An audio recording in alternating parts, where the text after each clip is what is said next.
circuito PWM con 555. Para este efecto vamos a utilizar Multisim 14.0 en versión de evaluación. Ok. Como ven, tengo 6 días de licencia todavía. Podría extender la versión de evaluación accediendo con mi cuenta y con un usuario y una contraseña, pero bueno, en este momento no nos interesa esto. Procedemos a ejecutar Multisim. Muy bien, estamos en Multisim. Vamos a proceder a ubicar los elementos que vamos a usar en este circuito. Busquemos. Hay varias formas de seleccionar los componentes. Bueno, una de ellas es esta. Aquí seleccionamos todos los grupos y bueno, podríamos buscar directamente los elementos. El LM555, el CM, bueno, aquí varios. Voy a escoger el CM. Ok, asimismo necesito resistencias. Un resistor. Ok, está bien. Muy bien, necesito potenciómetro.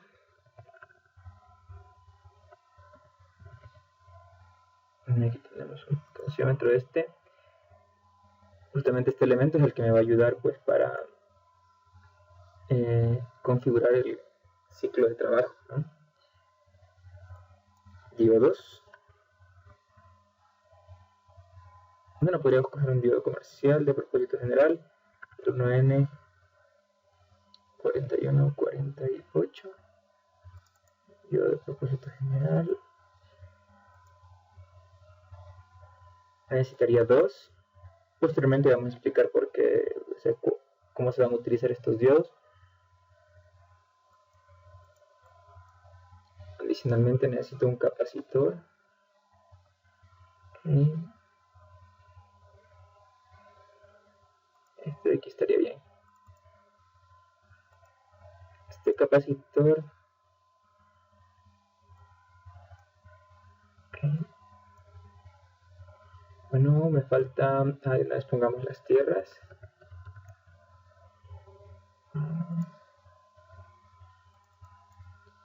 Ok, y VCC.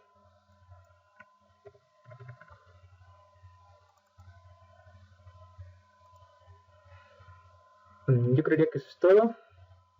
Si necesito otro elemento, pues puedo volver a buscar, a seleccionar componentes. Por el momento estamos bien allí. El VCC 6 voltios por sentido práctico. Con esto luego vamos a ver que es para explicar las curvas con el osciloscopio. Va a servir ponerlo 6 voltios. El capacitor es de 10 nanofaradios según el circuito que previamente se decidió diseñar. Okay, 10 nanofaradios. Okay. Bueno, vamos a proceder a cablear todo esto. Ok, energizamos el 555 y lo referenciamos a tierra. Esa resistencia, girémosla. Este diodo baja, que es el que permite la carga del capacitor. La corriente fluiría en este sentido. Bueno, aquí esto está. A ver, girar este. Ok.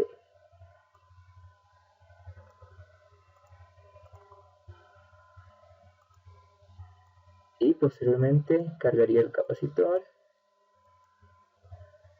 Y bueno, aquí me está faltando también esta línea.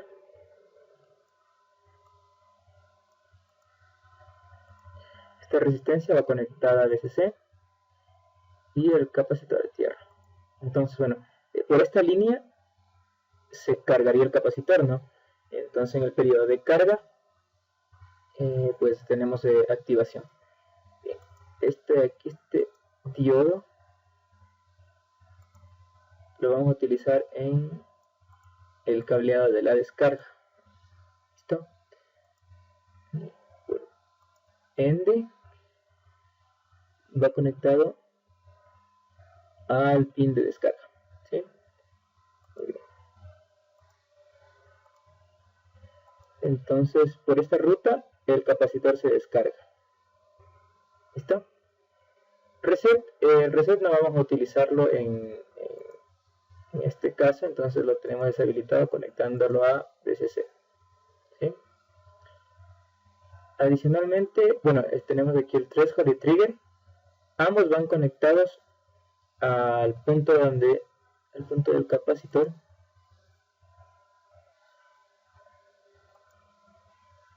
¿Listo? Es justo esta configuración la que permite el PWM. Bueno, y la señal de control de voltaje. Bueno, esta señal es para poder controlar el circuito 5, el 555, pero directamente con una señal de voltaje, ¿no?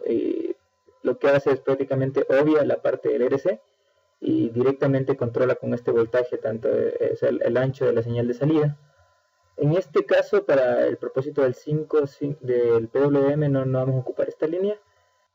Normalmente esta línea va conectada a un capacitor y luego a tierra para evitar señales de ruido, o se deja libre. En este caso la vamos a dejar libre. ¿Listo? Vamos a poner un osciloscopio para poder ver las señales. ¿Ok? Este osciloscopio vamos a cablear la salida.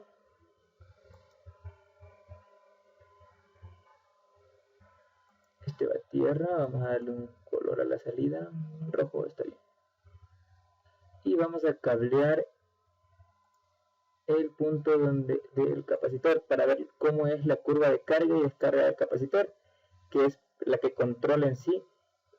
Como vimos anteriormente, dentro de este encapsulado tenemos operacionales que funcionan como comparadores, entonces utiliza la curva de carga y descarga del capacitor para poner en set o reset un flip-flop que tiene internamente, y finalmente es el que pone la señal en la salida. Ya vamos a ver cómo funciona esto. Entonces aquí cableamos también la tierra, bien. Bien, me está haciendo falta, a ver, esta resistencia 1K, esta de aquí es de 200K. Vamos a cambiar esto. Perdón, 250K. Perfecto. También me está haciendo falta darle un color. A ver, a la salida cambiémosle más bien el color a verde.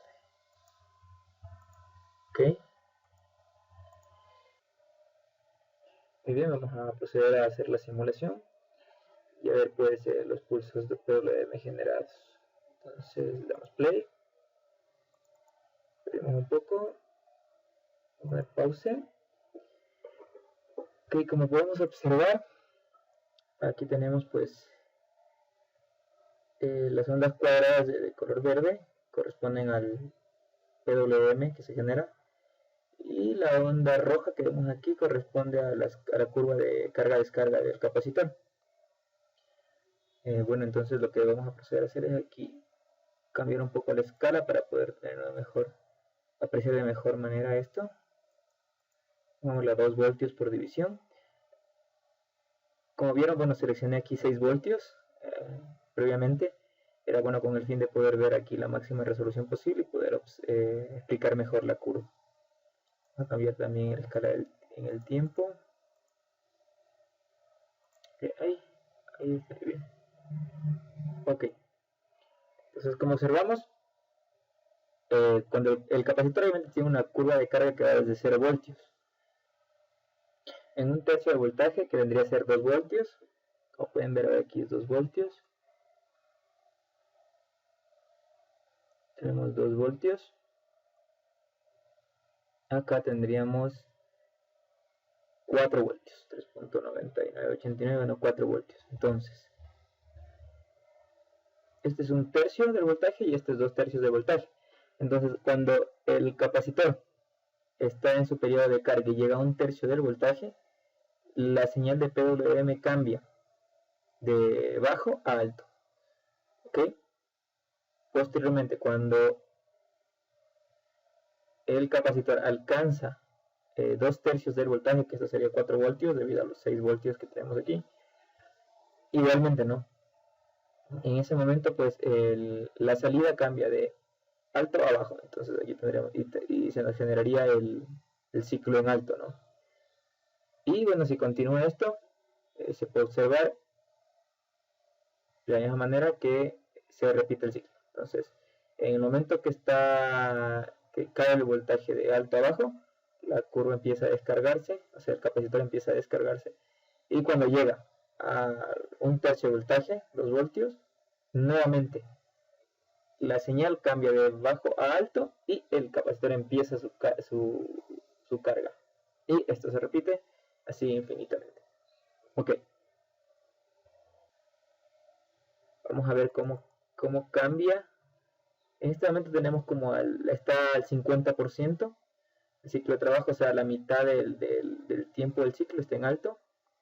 Ahora pues nos interesa ver qué pasa cuando variar esta resistencia, este potenciómetro, qué pasa. Pues debería cambiar el ciclo de trabajo. Ok, vamos a dar un run. Estamos al 55%, vamos a poner una pausa.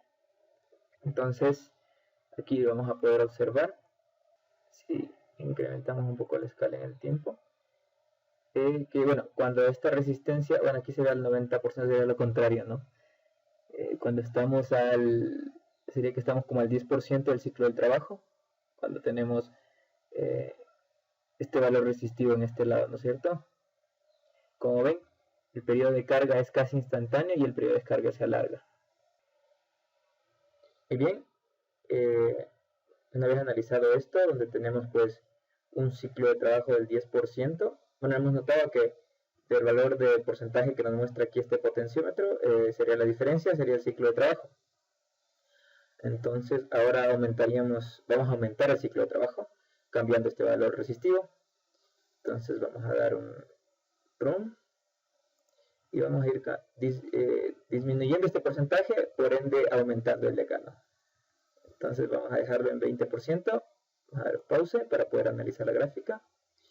Y como vemos, en este momento ya tenemos un ciclo de trabajo del 80% aproximadamente. Y bueno, el tiempo en bajo es del 20% del ciclo. Muy bien, y lo que podemos notar también es que la curva de carga del capacitor ha aumentado. Entonces, por ende, al cambiar el valor resistivo, lo que hacemos directamente es cambiar el tiempo de descarga de carga de este capacitor, con lo que cambiamos también el tiempo en alto de la señal.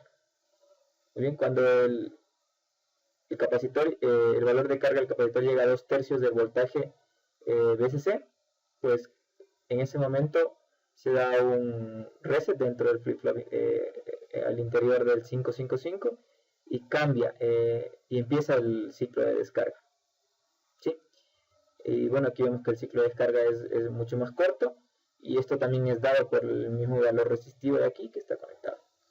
Muy bien, eso es todo en cuanto a PWM con 555. Espero que este video les sea de utilidad.